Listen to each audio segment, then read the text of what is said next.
We're back in Iowa. Yeah, we're back. There's a great song by Dar Williams called Iowa that I was kind of obsessed with because I'm a lesbian. Williams. Iowa. Oh, wow. Do I sound just like her? Exactly. I haven't heard that name in forever. I know. Wow.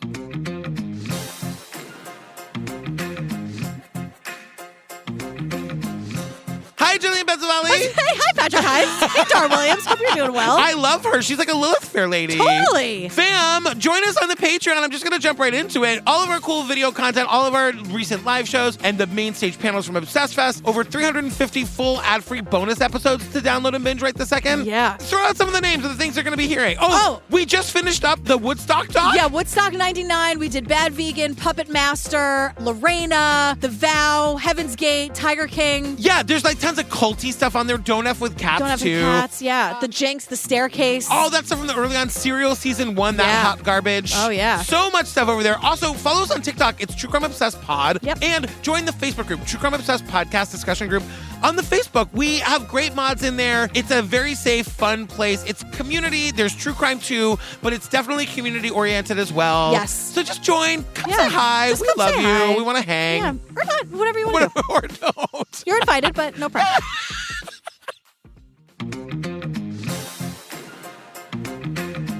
All right, girl, what are we talking about today? All right, this is it. We're wrapping up our bonus episodes for the year. This is Killer Cases episode 10, Murder in the Barnyard. Before we get into it, can I just say Merry Christmas, Happy Holidays? Happy holidays to everybody. It just means that we're there. If this is it, that means that we're there. Yeah, we're doing that thing. We're in the past, present, and future. Yeah. I love that. I know. Happy holidays. Happy holidays. Be safe, everybody. Yeah, Loving you. absolutely.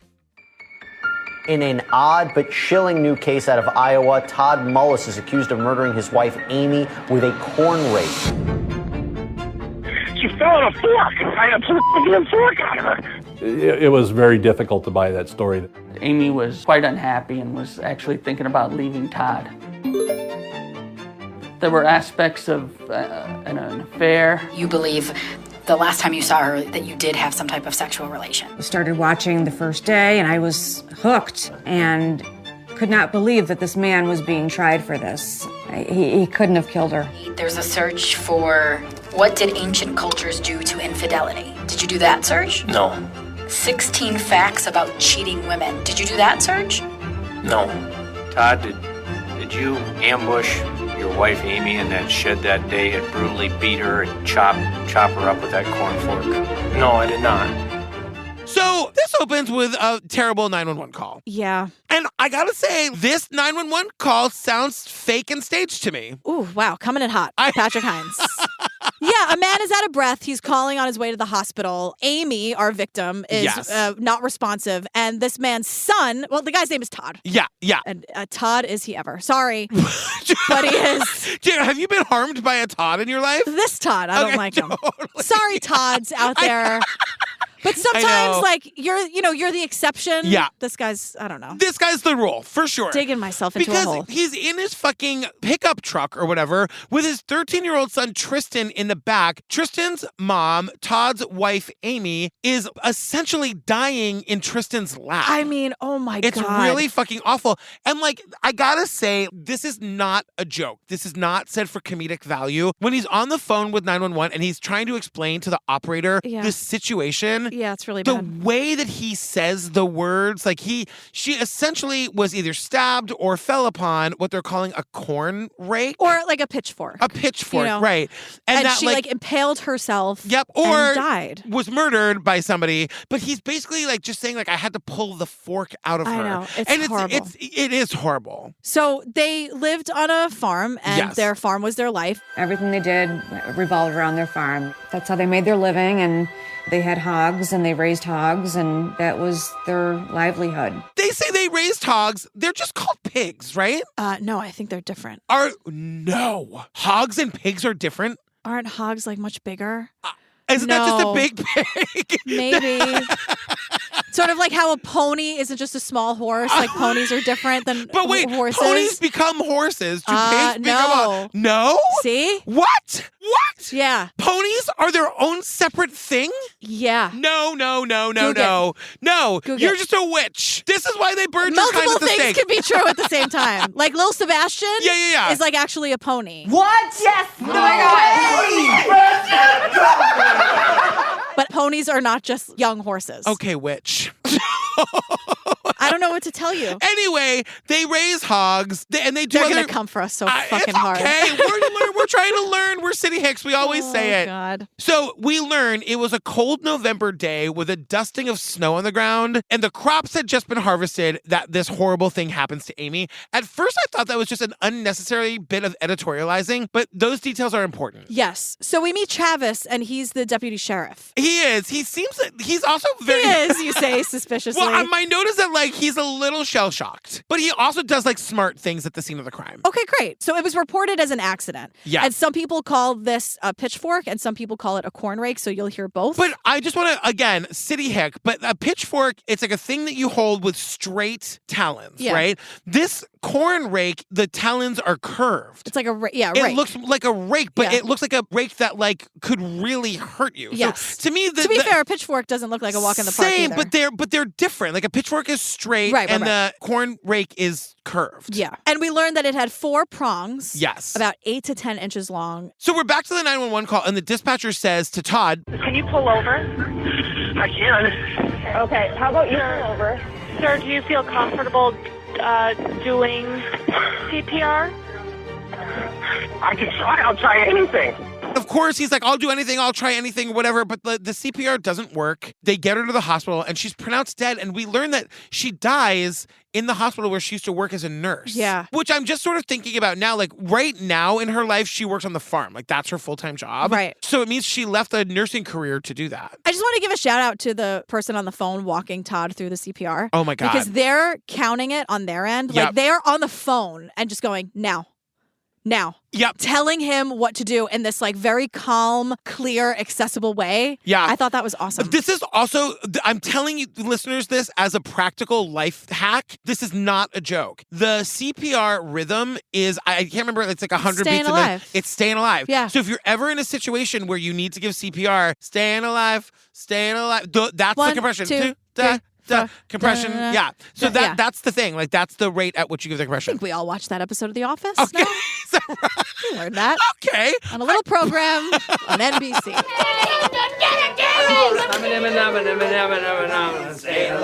Staying alive. And then they're all like dancing. Right, But it becomes a joke. But no, this is a very, very real thing. Yeah. And you can hear it if you go and listen. She's doing the right tone. Well, that's what made me think of it. Right. I'm like, oh, that's the beat of Staying Alive. Yeah, like, why do I know that? That sounds familiar. Totally. So she has died on the farm, and everyone is saying that this is an accident, and now we get 5 minutes of all the ways you can accidentally die on a farm. This is utterly terrifying. Because that's the thing about working on a farm. Yeah. I mean, accidents happen all the time. It's very, very dangerous. So, like, the first thing is that, like, a tractor can turn over on you, and we see an overturned tractor. That's terrifying and awful. One of the other ways you can die is falling into a fucking grain silo. If you know what that is, it's like the big metal thing that holds all the grain. Yeah. If you fall really into big. that, it's like quicksand. Jesus. You will fall all the way to the bottom, and you will suffocate and die. And they show a dummy, like a crash test dummy, being sucked to the bottom of a grain silo, and I couldn't breathe watching it. No, I know. That stuff is so scary. Fucking horrifying. Like, part of being a farmer is being aware of all the horrible things that can happen to you on a farm. It's not just how to do everything right. It's being so aware and, like, safety guidelines. No, Steve's there's a dad lot grew up to on a it. farm. Steve's dad got thrown off a tractor that, like, toppled, and he like survived, but he, like, broke his leg. But farmers, we need you, and I'm grateful, and I know that your job stay is safe like, out there. and it's the hardest. Like, I really don't know because I've never lived it, but I know that it's a very hard job, and I respect it, and that's all I want to say. Please, again, stay safe. Yeah. Now, all of that being said, Yes. accidents happen. It's very, very dangerous. The doctors are immediately like, here's a question. Yeah. Can I ask you a question? Sure. What's going on? I'm being the doctors. No, I agree. Yeah. What they're saying is that this is not an accident. So that corn rake, which is what the instrument of her death was, Yeah. it wasn't a pitchfork. Right. It has 4 talons on it. And Tines. Is that what it is? Tines? Yeah. Talons are on they're on the bird? They're on the bird and some dinosaurs. Okay. I don't know why I'm really playing a camera today. No, talent, birds, some dinos. But tines are like on tines. a fork. Got it. Exactly. Okay, great. Right. So it's got 4 tines on it. Well, there was actually 6 puncture wounds in Amy's back, and it was reported that she had fallen onto a corn rake, which is a 4-tine rake. The likelihood of this person falling on a fork and falling on it twice with sufficient force to puncture their body would be totally unlikely. The likelihood that she stood up and then fell on it again is very small. And in a way that would only make like 2 more, I'm sorry to be graphic about it, but like that it would only make 2 more wounds. Right. You know, like it seems. And it just seems to me like, Todd, if this is your story, it's a stupid fucking story, you moron. You fucking moron. But Eric the reporter is like, can you get more Iowa than this? Fucking corn rake? Eric the reporter. I know. I texted you, I'm like, I've never heard of a corn rake. Yeah, now you know? have. But now this is a murder investigation. Yes. And Todd, the husband, is the prime suspect. So let me ask you this about Todd. Sure. Because what Todd's story is that he was somewhere else, like a football field length away. 100 yards away. Yeah, walked into where she was and found her on the ground, having been impaled by this thing and basically dead, unresponsive. Right. If you walked into a place and saw Mike like that, wouldn't your assumption be that somebody attacked her or him? If he's telling the truth, his assumption is that she fell onto this corn rake. Right. That doesn't happen. That's not a thing that would ever happen. Why is that your story? I guess my answer would be, I'm not hedging here. I think my answer would be like a gigantic question mark. Like I would just not have an idea of what happened. Mine would be I'd say like, what the fuck happened? Somebody was hiding in the barn overnight and killed her, or somebody came in. Like the idea that she fell, that would never occur to me. I guess, but we just went through that. Like, accidents can happen all the time. I don't know. Falling on a corn, you know what I mean? Twice? Jesus Christ, poor Amy. Because God. if he killed her this way, he knows how many times he hit her. Right, so he's going to know right. the numbers aren't going to line up. You know what I mean? Anyway. But the thing they're saying is they're throwing it out there like, did someone sneak onto the farm and kill Amy? We're at the portion of the documentary where we get to slut shame Amy. Is everybody excited? Indiscretions, it would later emerge, involving at least 2 extramarital affairs. Amy had had an affair about 5 years previously. That had broken off. But in 2018, she had begun another affair. Her marriage was horrible, so she was having extramarital affairs, and she's had at least 2. And we're saying this with no judgment. We're just saying what the facts are. Of course not. Todd fucking sucks, and we learn a lot about Todd, and I don't like him at all. No, he's the worst, but also it's like the way that this is presented in the documentary is that we should try to remember that she deserved not to be murdered anyway, and it's so insulting. You know what's interesting? What? Because we just covered the last episode, the husband was cheating. Yes. We don't know anything about the person they were cheating with. We don't know anything about the details. Yes. It was just, this has nothing to do with anything. Totally. Now we're with Amy, and we learn everything about Jerry, the farm manager, that she was having an affair with. Totally. That is it. I mean, it is clear as fucking day. We wild. just went through this. So we learned that she's currently having an affair with a guy named Jerry, but there was also an affair from 5 years ago. And so the question going into the commercial is, could Jerry, ... or another of her lovers be the killer? Jesus Potentially, Christ. yes. No. No, I'm going with no. No, I'm going with no as well. We come back out of the commercial and we are told life on a farm can be harsh and unforgiving. This is where they tell us that farmers work really hard, and that was true for Amy and Todd. And this is where they compare them to the American Gothic painting. Right. Y'all know that painting. It's one of the very grumpy looking, I didn't even know they were farmers. They're miserable looking farmers with a fucking pitchfork. Right. I didn't know they were farmers. I just thought they were like 2 old people who were sick of each other. I think there's like a huge pile of hay in the background. It's like very clearly farmers. Really? Yeah. I've never thought of them as farmers, but like he's wearing like the suspenders the overalls and holding the pitchfork, which is not a corn fucking rake. They're 2 different things, You know but what I they're mean? used interchangeably here. Yeah, and like the poor lady, like she just looks so tired. They look miserable, and I'm like, okay, so they were miserable. There's another way. I mean, my God. So they're saying in this documentary, they have become 21st century versions of the stoic Iowa farm couple in the famed Grant Wood painting, American Gothic, pitchfork and all. Todd and Amy were the modern day version of that painting. And I was like, it seems like the documentary just wanted an opportunity to talk about the painting. Yeah, remember when they just threw in that footage of 9/11 that we didn't need to see? Like, they just keep making these very bizarre cultural references. They were like, and in a moment, straight out of CSI. Remember they did that? I'm like, we need to stop talking about CSI. Like, it's very strange. They're trying to like talk to the kids, and it's very like okay, somewhere boomer. in the editing room, somebody was like, hey, has anyone seen that American Gothic painting? We can use that here. It's very okay, boomer to me. Stop trying to relate. I also didn't know they were farmers in the American Gothic painting. Look at it again. Okay.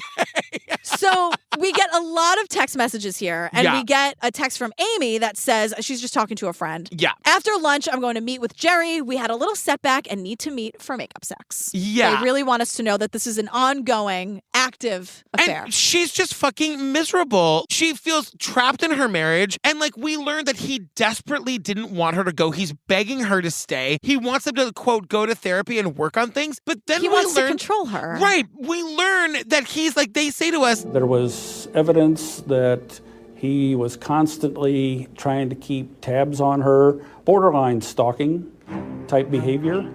And maybe not even borderline. He was keeping very close tabs on her. The husband, Todd, is fucking stalking her every move. After she's made it completely clear that she wants out. Exactly. So she is just in this marriage, but acting as if she's not. Right. You know, which is fine. Exactly. Haven't we all been in relationships that are pretty much over? Yes. But it's not over, but it's over. Yes. You know? And like, nobody deserves to get murdered with a fucking anything. Yeah, all that, I mean, God, right. Obviously. So the cops are like, all right, we got to talk to Todd and find out like what the hell was going on with them that day. But now we meet Tracy DeRitter. Okay.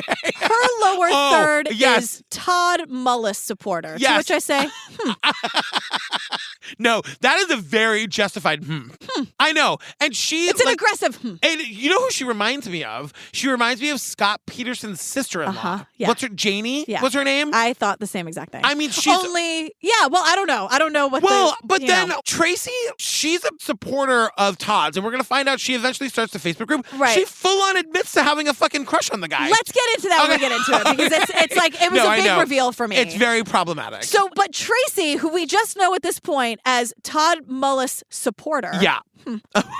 She's the one who tells us Todd's point of view on the marriage. Tracy's the one who says, no, you misunderstand. Todd wanted to work. He was really putting in the effort. He was really into going to therapy. Yeah. Now the prosecutor's like, fuck that. Todd was a controlling nightmare and everybody knew it. Right. So Todd is now questioned by the police. We have video. Right. We're sitting in the interrogation room with him. And John the cop is there and he's doing that thing where he's sitting right in between his legs. Like, yeah. I also gotta say, like, this guy also wants to just get him to confess and also isn't good at it. Like, the cop isn't intimidating. He's trying to like level with Todd and kind of be bros. It's just bad. It's just bad. Because they ask, Todd, how's the marriage? And Todd goes, tight. Pretty tight, actually. Yeah, communication was great. We were together all the time, you know, and it was good. Yeah, good. Amazing communication together all the time. I mean, normal ups and downs, but everything was amazing.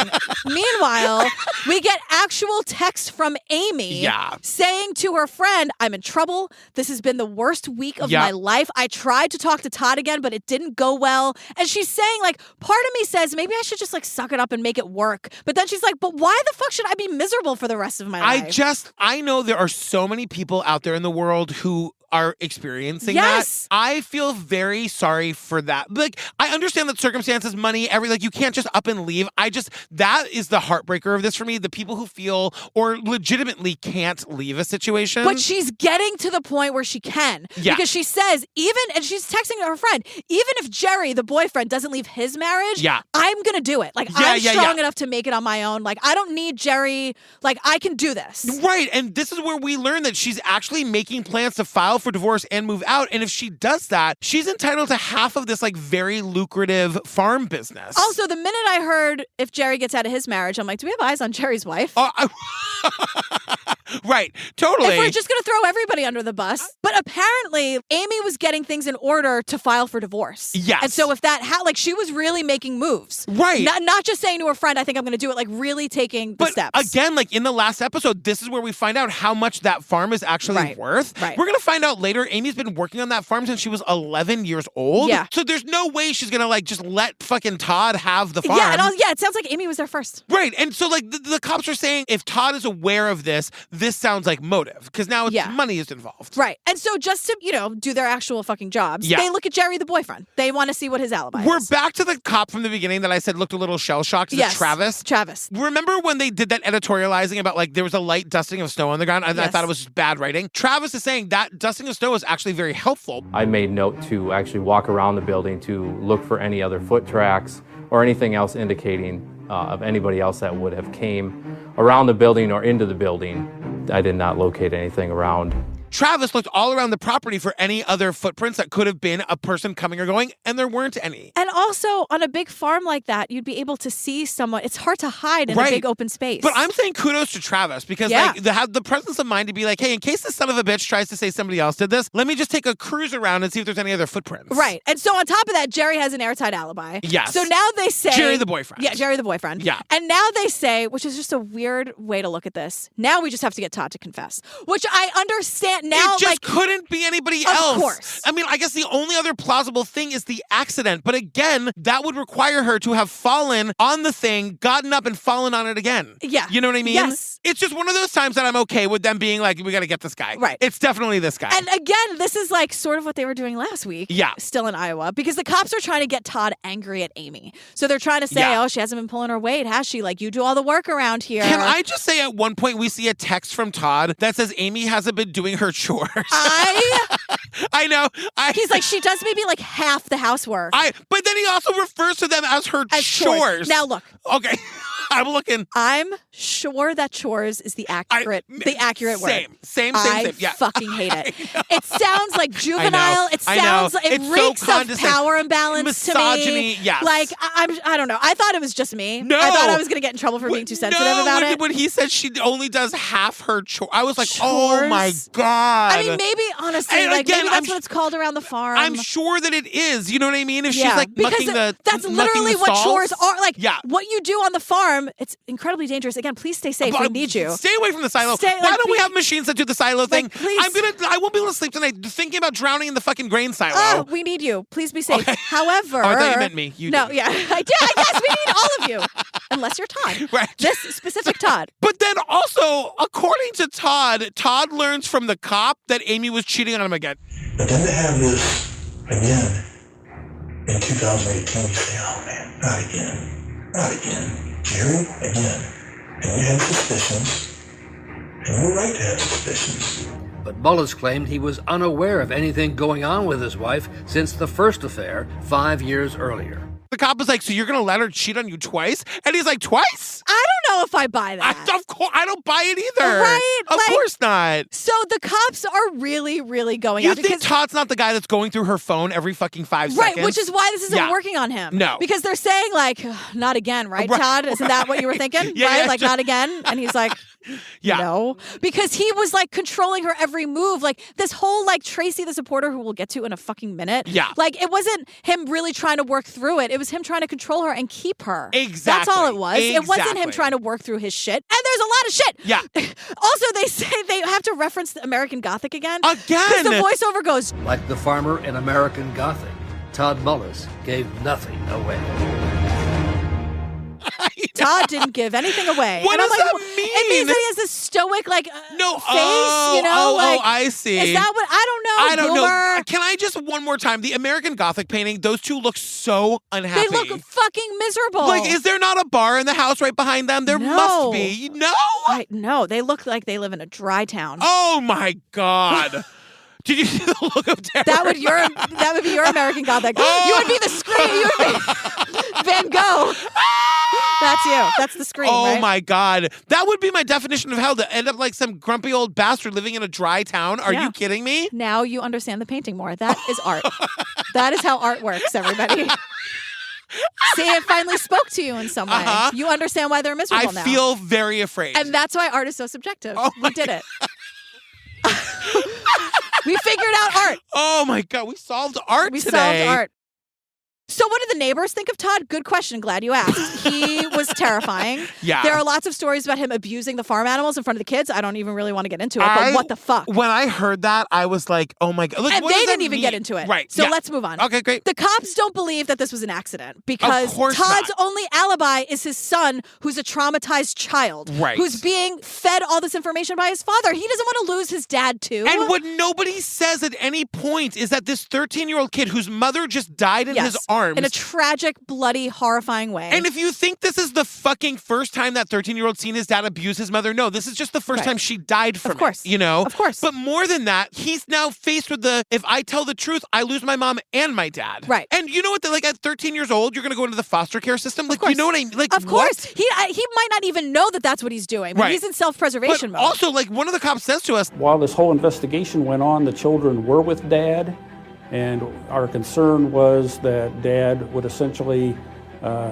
coach the child in a way that would help him. Boy, can you believe Mom fell on that rake? Or, you know, do you remember we worked together all day that day? You and I were always within sight of each other. Who knows what he's telling them? And there's another kid. They say children. Yes, there's two. two. Of course, Todd is planning all of these horrible images in their head, saying, you want to be taken away too? This is what they do in those, like, horrible. Yeah, and like they say, like now they're going back to like gather more evidence. We're back to like in the interrogation, they say Todd never says he didn't do it. I'm kind of on Todd's side on this one. When we see Todd on the stand eventually, he's like, no, I literally said I'm not responsible. Like he didn't say like I didn't kill her. Yeah. But he does like deny being responsible for her. That's a stupid thing. Let that go. Yeah. Can we talk about Tracy for a second, the supporter? Okay, so Tracy's like the woman who does the supporter of Todd Facebook group. She's the one, like we have 1,000 people saying he's abusive to humans and animals and he's a nightmare. Tracy's like, it was really sad how everyone turned their backs on him. And I'm like, I don't think they ever were facing him. Like I think everyone hated Todd from the beginning. Yes. And then she also has this stupid fucking victim blamey thing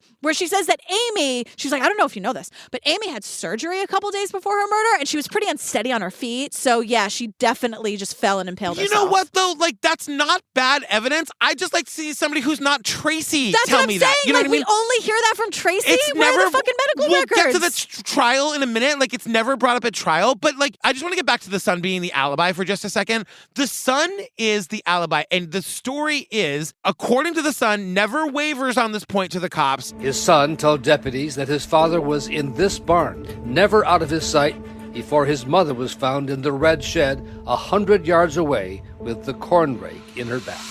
And the dad never left his sight. That's a very important part of the story at this point. Right. Also, there were cameras on the farm that didn't work for the time of the murder. They worked before, they worked after, but not during. So again, I say, Right. Like they worked right after. Weird. So let's talk about these fucking Google searches on the iPad. Yeah, so they get a warrant and they seize all of the electronics. I don't know how incriminating these Google searches are. I'm going to read them to you. Okay.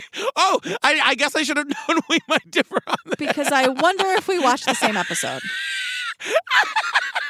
Okay, great. Let's hear him. What did the Aztecs do with cheating spouses? Leave the Aztecs out of this. Okay, while I agree, have you never Googled something morbid just because you're curious? Of course. Okay. Did I do this many in order? No.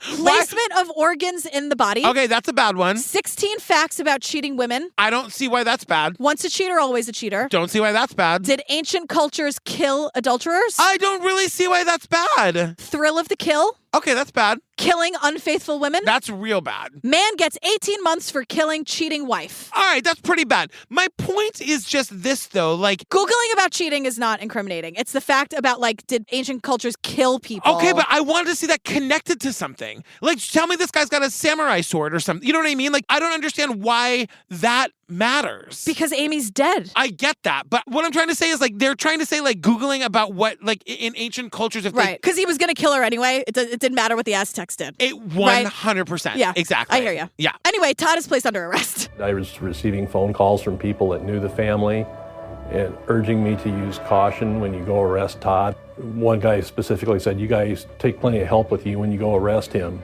They also were warned to bring plenty of backup because guy's so violent. Sure, but then he just like gives himself up. Like, you know, and the thing that always scares me in these instances, like the Josh Powell of it all, where it's like, you know, the kids are in the house. That scares me to death. Yeah. But like the cops was like, I was really nervous because everyone said it was going to be really bad. I went and asked him to step outside and he didn't. We put him in the car. Yeah. You know? Yeah. I'm just saying, like, he definitely killed his wife. That's bad enough. Right. And I would just to play devil's advocate, I'd be on my best behavior too. Yeah.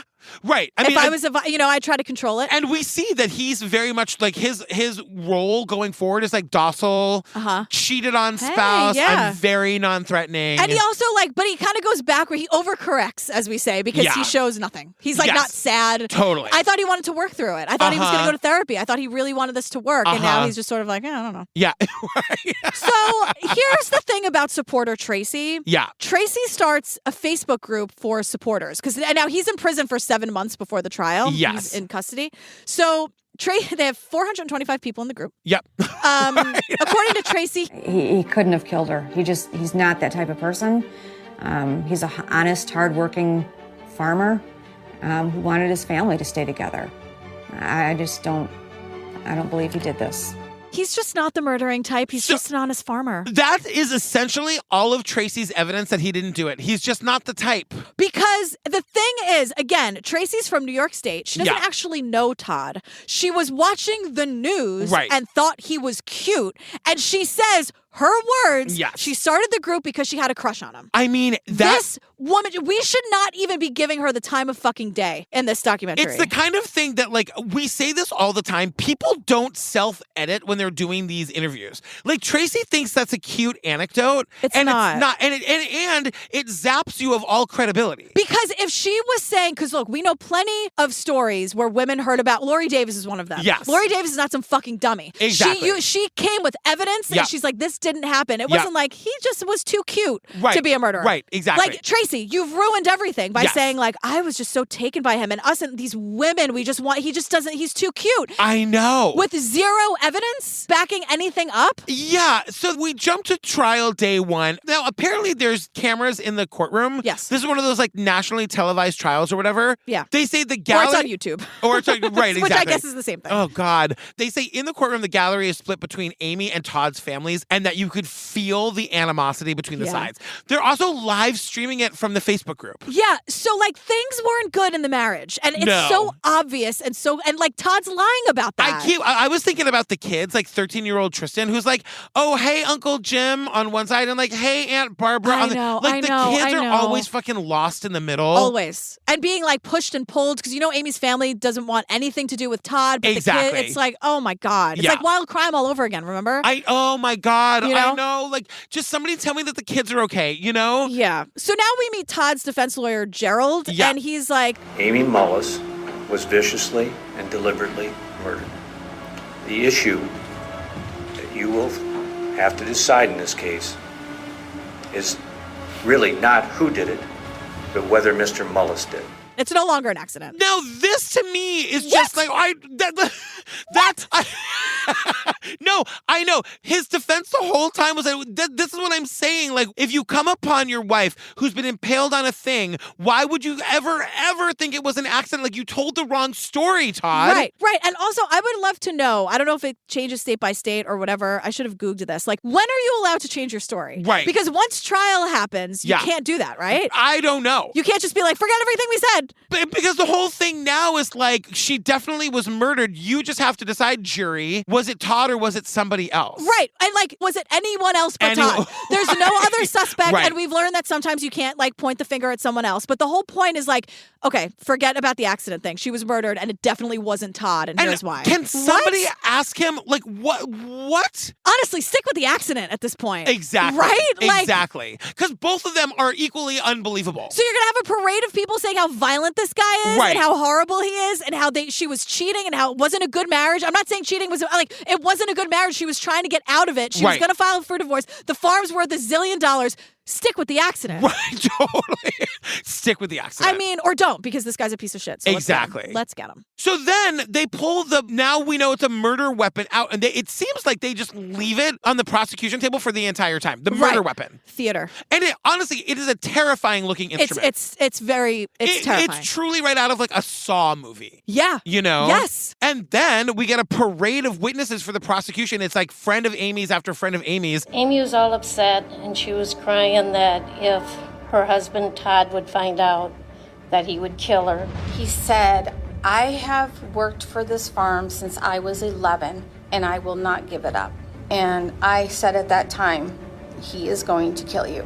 Every last one of us said, he's going to kill you. We know he's going to kill you because he said he was going to kill you. Yeah, and also we all have stories about how violent he is and how abusive he is. Yeah. And finally, we meet boyfriend Jerry. He's on this poor sad sack. Jerry testifies, and he's like, no, I didn't go to the farm that day. He's really just proving his alibi. He was like, we emailed a little bit. Jerry was sick. Amy wanted to make him better in a sexy way. They do talk about like sex acts, and they cut to Todd, the husband, while he's talking about it. It's one of those moments like when they called Miss Ohio in that other documentary just to like stick it to the girlfriend who did it. I know. You know what I mean? But I'm sure they also, I'm sure the prosecution wants a few words with Jerry. Yeah.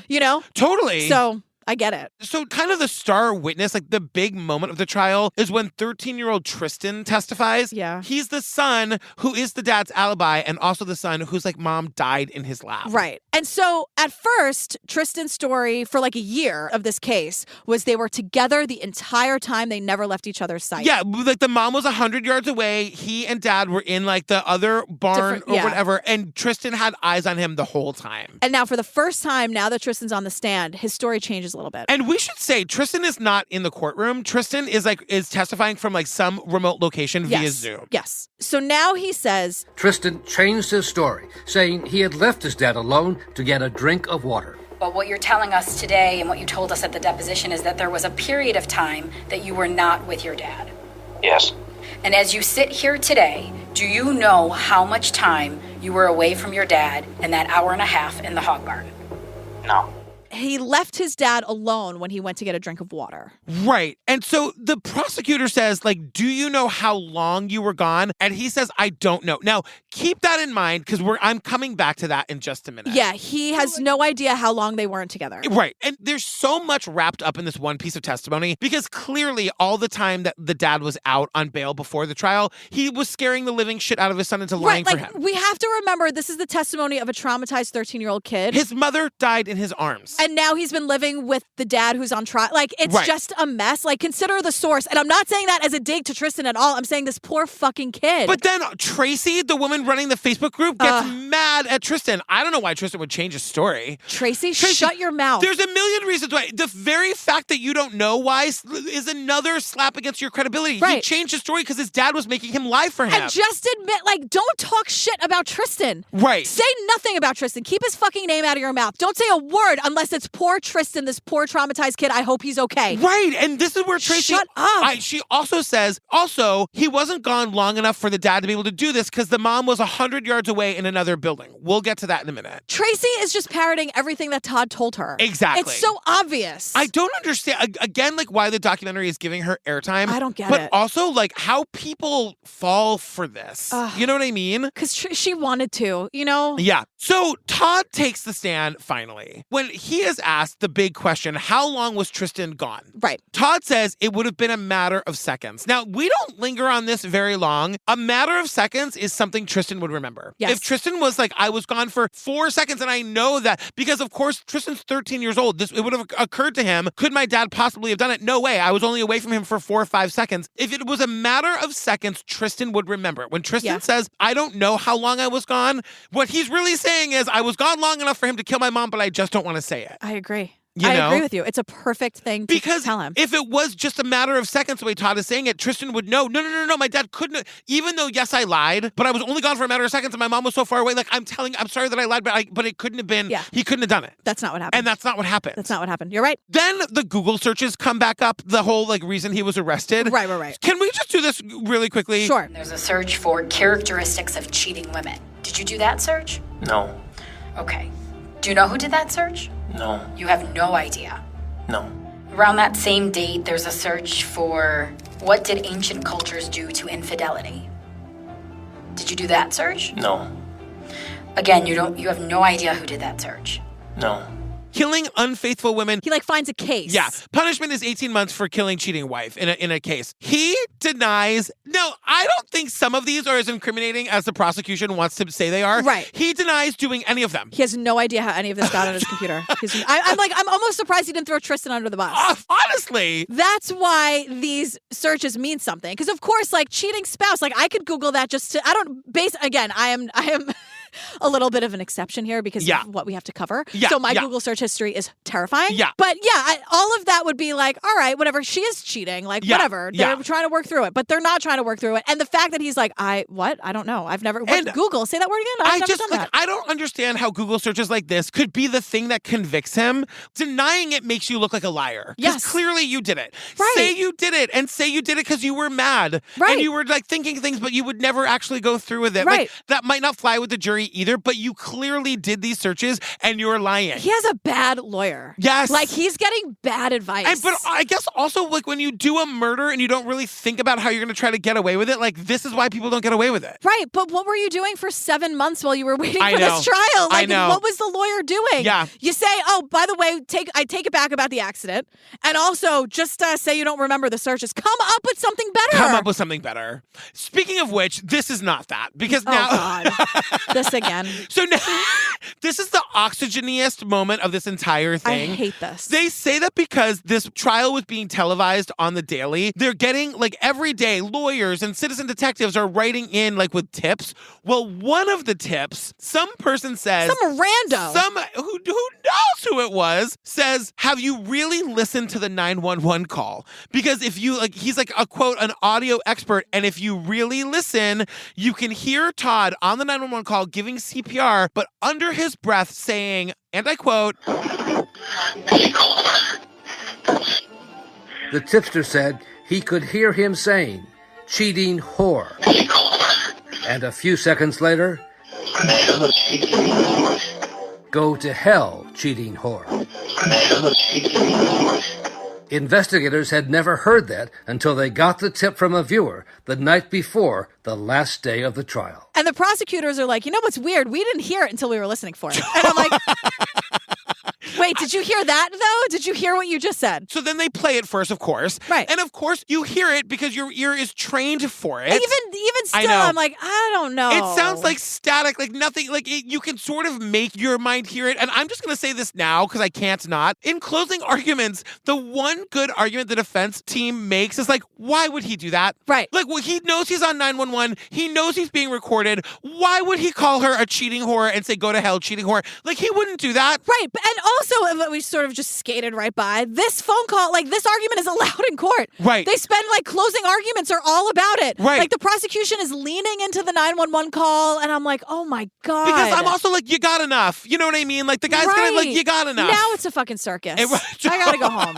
You know what I mean? Everyone's gotta go home. Have some water and go to bed. Take a nap, everybody. It's gone too far. It's gone too far. So the jury goes out. They come back. He's guilty. Right. His sentencing was delayed because of COVID. Todd uses the time to get a new lawyer who, if you notice, doesn't know how to wear a mask. Did you catch that? The lawyer is wearing the mask under his... Remember when people used to fucking do that? I see people all the time who still do that. I know. Well, I don't wear masks anymore. Oh. Well, I see people still doing that, and it makes it... I mean, honestly... They're never going to change. No, they're just going to do it. They just exist in the world. It's like either wear the mask properly or don't wear it. And like, but more than that, follow the rules. Follow the rules. It's like wearing your mask under your nose is the new, like, do you put the grocery cart back or not? I do. I definitely do. That means you're a good person. Yeah. But it's like, my thing is like, if you don't want to wear a mask, then only go to places where you don't have to. Right. And if you have to wear a mask, follow the rules and do it properly. And I'll do you one better, enforce the rules. Exactly. Don't just let some schlub with their nose out. Exactly. Running amok. Amok. So the new attorney wants to get the verdict thrown out because of the use of the 911 call. Arguing. They're like, just try to listen really closely. I just want to know if you remember what you said. Right there, do you say go to hell, cheating whore? No. So you don't hear that?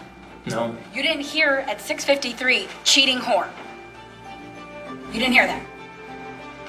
I didn't hear that word. And it's right at that, after you hear a ping, you don't hear go to hell, cheating whore. But did he call her a cheating whore? Who hears whore? Raise a hand. And I'm like, oh my God. No, I know. Are we allowed to be saying any of this? I know. And the judge denies it. And then, before he's sentenced, he's offered like the opportunity to speak. And he just says like, I didn't do it. He seems pretty, apathetic and not sad at all. But I'm sad because like he had 3 kids and they lost both their parents. And like the family's ruined. Because Amy's family always hated him. Yes. There's just like animosity and anger in their lives forever. Yes. And sadness and and mourning. And it sucks. the kids lose both their parents in one moment. I just want to know that somebody in the family took the kids in. That they're okay. I just want to know that. I looked. I couldn't find it anywhere.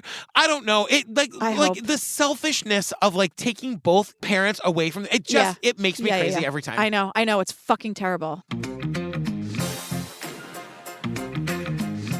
But you know what? We just finished our last bonus episode. Thank you everyone for joining us. I hope you liked it. This is our little gift to you throughout the holidays. This means the holidays are here. Yes. Fam, join us on the Patreon. All of our videos, our live show from Obsessed Fest, our live show in Boston where we did Class Action Park. Yeah. We're going to upload the Me and Steve Yes. live show you from better. Dallas You where better. we did Class Action Park. Some of the amazing main stage panels from Obsessed Fest, and then over 350 full ad-free bonus apps. Yep. So that's it from us. We love you so much. We love you. Happy holidays. I hope you're getting some downtime. Yeah, stay safe and, spend time with the ones you love or text them. Yeah. If you and can't, honestly, we know the holidays are hard for some people. But yeah, that's what you know what I mean? Text some people. Or I'm not just saying this to saying this to push the group, but if it's hard for you and you feel like it, get in the group. People will be there to lift you up and send you dog memes and self-care comes in all kinds of ways. So exactly. Just ask for it and we'll give it to you. We love you. We love you. Bye. All right, bye. Yeah, I'm sure that's what they're called, but in this context, when I did you hated become it. the person that has to think about any possible context of anything you ever say? Look at my phone.